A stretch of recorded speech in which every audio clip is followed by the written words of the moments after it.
Il 25 aprile è stato ricordato ieri con l'iniziativa Strade di Liberazione, in ognuna loro dedicata ad antifascisti e partigiani. È stato deposto un mazzo di fiori da parte dei sindacati CGIL, CISL, UIL e ANPI nelle vie agrigentine 25 aprile, Gramsci, Nenni, Graceffa, Villetta Pertini. Un appello è stato rivolto dal segretario provinciale della CGIL al sindaco Miccichè di porre una targa nella via Gramsci in quanto ne è priva e che lo stesso sindacato della CGIL se ne prenderà cura di farlo. Per l'occasione, in segno di provocazione, ne è stata messa una di cartone.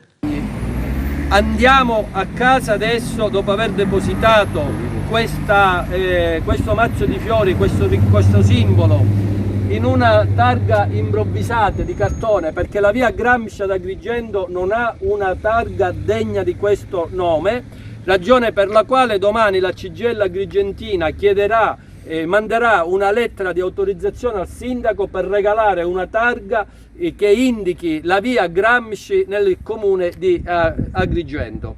Per quanto riguarda la CGIL abbiamo depositato un mazzo di fiori in via Gramsci, mentre CISL, UIL e ANPI hanno portato dei fiori in altre vie. Un'iniziativa legata all'esigenza di non fare assembramenti a causa della pandemia e quindi ci siamo divisi. Non potevamo non ricordare il sacrificio del 25 aprile di qualche anno fa, quando i partigiani e gli alleati ci hanno liberato dal nazifascismo. Una piaga che in qualche misura a volte si ripete anche se con forme diverse, quindi dove c'è discriminazione, xenofobia, dove c'è egoismo, questo è un male che va combattuto tutti i giorni. La CGIL lo fa ogni giorno sui posti di lavoro, con i pensionati. In tempi di pandemia c'è l'aggravante che molta gente non lavora, quindi bisogna liberare dai bisogni e da ogni prevaricazione tutta la gente.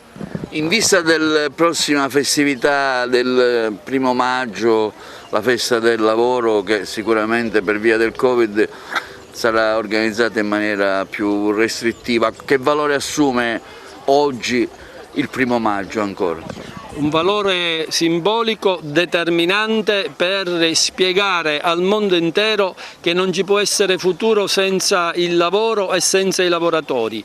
Negli ultimi anni noi abbiamo combattuto una certa forma di impresa che prevaricava, che sfruttava. Oggi c'è ancora tanta gente sfruttata nei posti di lavoro. Oggi da qualche anno ormai purtroppo il lavoro non c'è più in tante circostanze, è cambiato e quindi quest'anno noi metteremo in campo una iniziativa, seppur con modalità diverse, per parlare del lavoro buono, quello che c'è, e del lavoro buono che bisogna creare e che noi della CGIL vogliamo.